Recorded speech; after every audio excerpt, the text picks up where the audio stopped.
সমগ্ৰ ৰাজ্যত উৎকট গৰমে দহি পেলোৱাৰ লগতে বৰষুণৰ পৰিমাণ স্বাভাৱিকভাৱে কম হোৱাত খাল বিল পুখুৰীৰ পানী শুকাই যাবলৈ ধৰিছে।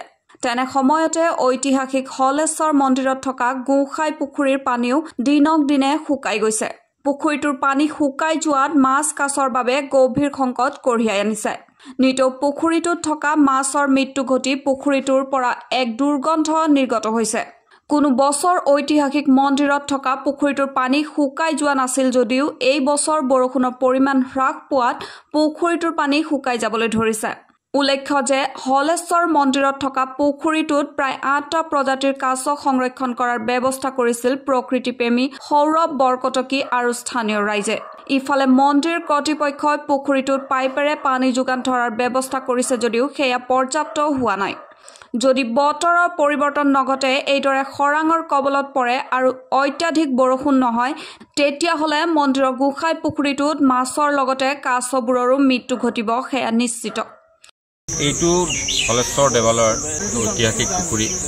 এই পুখুৰীৰ লগত হলেশ্বৰ বাবাক বা আমাৰ দেৱাদিদেৱ মহাদেৱক পূজা কৰা আৰু লগতে তেখেতক দিয়া জলতৰ্পণত সকলো জল আহি এই পুখুৰীত পৰেহি।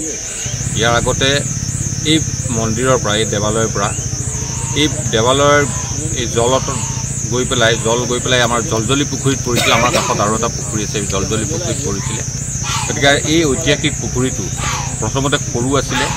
আমি ৰাইজে হলেশ্বৰ দেৱালয় পৰিচালনা সমিতিয়ে আমি পুখুৰীটো কিছু ডাঙৰকৈ খান্দি ইয়াত এতিয়া যথেষ্ট সংখ্যক বিশেষকৈ কাছ ইয়াত আছে। কিন্তু অতি দুখৰ বিষয় এইবাৰ প্ৰাকৃতিক কাৰণত আৰু বৰষুণ খুব কম হৈ থকাৰ কাৰণে আচলতে এই পুখুৰীত পানী কমি আহিছে, পানী শুকাই আহিছে।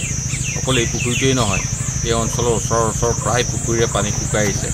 ফলত এই পুখুৰীত থকা মাছেই হওক বা কাছই অতি এটা দুখ লগা পৰিৱেশৰ মাজত দুই এটা মাছ এতিয়া আমি মৰিছে, মাছ মৰিছে। গতিকে পানীখিনি কমি যোৱাত আমি মন্দিৰ কৰ্তৃপক্ষৰ তৰফৰ পৰা আমি ইয়াত পানী দিয়াৰ ব্যৱস্থা কৰিছোঁ, পাইপেৰে ব্যৱস্থা কৰিছোঁ। কিন্তু যেতিয়াও পানী দিওঁ লগে লগে প্ৰচণ্ড ৰ'দত সেই পানীখিনি শুকাই যায়।